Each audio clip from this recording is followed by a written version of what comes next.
Hi guys, welcome back and hello if you are new. I hope all of you are doing very, very well. So following the crater-sized hole that Phanerozoic 1 and 2 left in their wake after the ocean released them, the band are now back with their brand new album Holocene. So here's what I thought.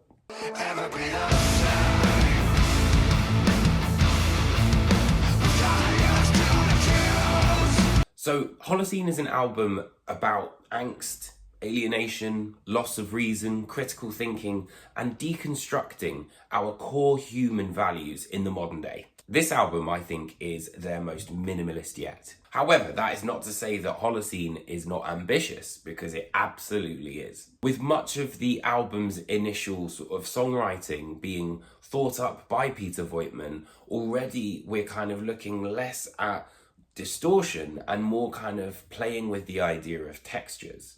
In some ways, it's the ocean, but not as you know it.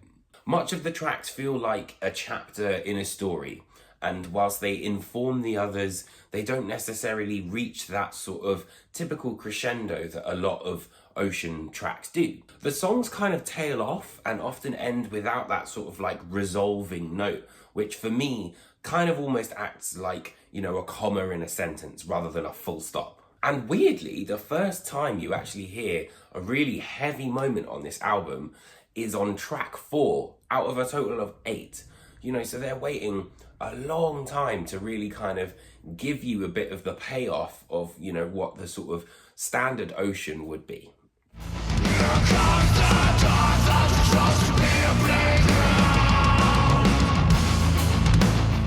And a lot of the songs have very sort of timid beginnings, you know, pre-boreal, boreal, they're kind of very embryonic and they sort of, you know, kind of slowly but surely kind of grow out as the song kind of continues.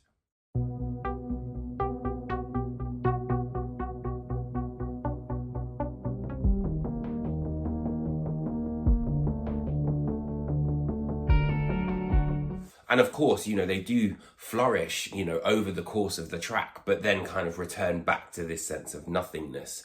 After the experimentation with horns as well, I think that the Ocean have really kind of committed and have kind of integrated horns into their sound as like, you know, for the entirety of this album now. On Unconformities, where we see Karen Park kind of have this very haunting sort of solo section, you know, where she really kind of carries the song, but the horns just kind of embellish it a little bit.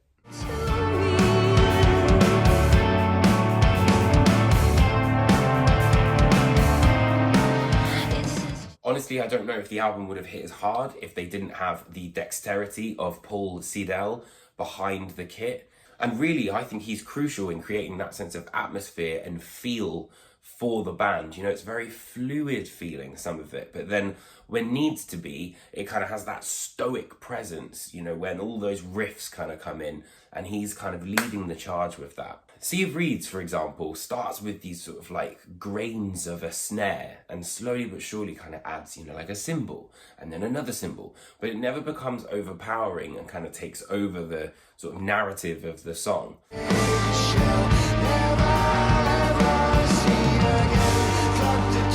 Though I think one of the most important things about Holocene and why it's so good is the production. So wanting to try something different, the band got Carl Daniel Leiden in, and he is absolutely perfect for what this album needed. There are so many moving parts to all of the songs on this album that you really need to be able to hear every single instrument at any one time.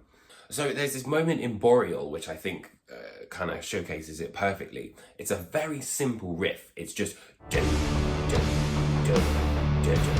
but had the production not been right, that would have sounded really flat and boring. But because the production is so organic and has this sort of like real resonance to it, it works so well. I also think it's got this weird oxymoron of having a murky clarity to it, if that kind of makes sense. You know, it's kind of like, it is clear, but there's sort of like this sort of fogginess in the way that the production is. And on the surface, Holocene is an album that I thought was very, very simplistic, but if you look beneath that, there's so much more going on. Each time I put the record on, with that level of attention to detail, there's always something new that I'm hearing.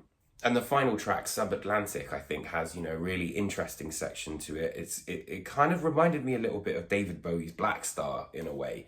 It's just got, kind of a darkness to it.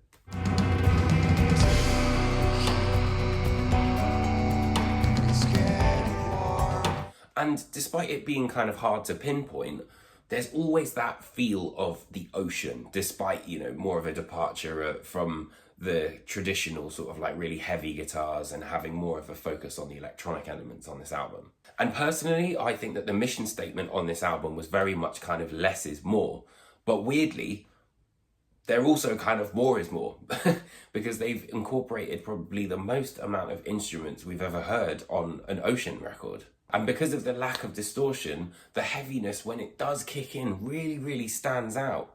Subboreal has this kind of like Meshuggah style groove to it, which I really enjoyed. But I think the heaviest moment comes at the end of Unconformities, when Loic kind of has this bit where he says, "Don't turn on the bright lights." And it's like all this blasting and it's really, really heavy. But because we haven't had it, it kind of really emphasizes that even more.